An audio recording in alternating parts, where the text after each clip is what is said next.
बहुत समय पहले, जब धरती पर जीवन का आरंभ हुआ था, तब हर जीव की शुरुआत एक छोटे से अदृश्य कण से हुई थी। यही कण थे कोशिकाएं। इनमें से एक कोशिका थी मानव कोशिका। ये छोटी सी इकाई अपने भीतर बड़े बड़े रहस्य समेटे हुए थी। मानव कोशिका ने जब पहली बार खुद को देखा, तो उसे अपने भीतर के अद्भुत संसार का एहसास हुआ। वह समझ गई कि वह अकेली नहीं थी। उसके भीतर कई संरचनाएं थीं, जो उसके जीवन के हर पहलू को नियंत्रित करती थीं। उसकी नाभिक न्यूक्लियस ने उसे बताया, मैं तुम्हारा दिमाग हूँ।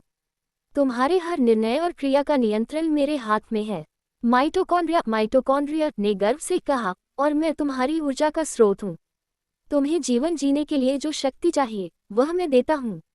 एंडोप्लाज्मिक रेटिकुलम ने मुस्कुराते हुए कहा, मैं तुम्हारे शरीर की फैक्ट्री हूँ। प्रोटीन और अन्य महत्वपूर्ण चीजों को तैयार करने का काम मेरा है।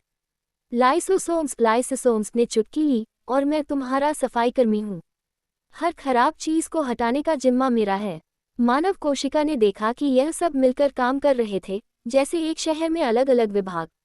लेकिन सबसे ज्यादा रोमांचक था उसकी झिल्ली, सेल मेम्ब्रेन, जो उसे बाहरी दुनिया से जोड़ती थी। झिल्ली ने उसे सिखाया कि किस तरह से बाहरी पोषक तत्व अंदर लाने हैं और किस तरह से बेकार चीजों को बाहर फेंकना है।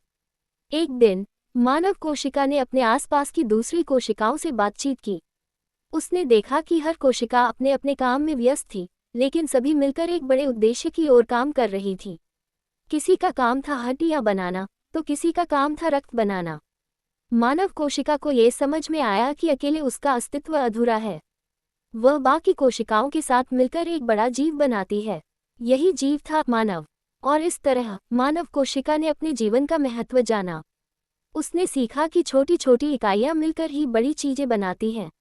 आज भी मानव कोशिका अपने कर्तव्यों को निभा रही है, अपने भीतर के संसार और बाहर की दुनिया के बीच एक पुल बनाकर।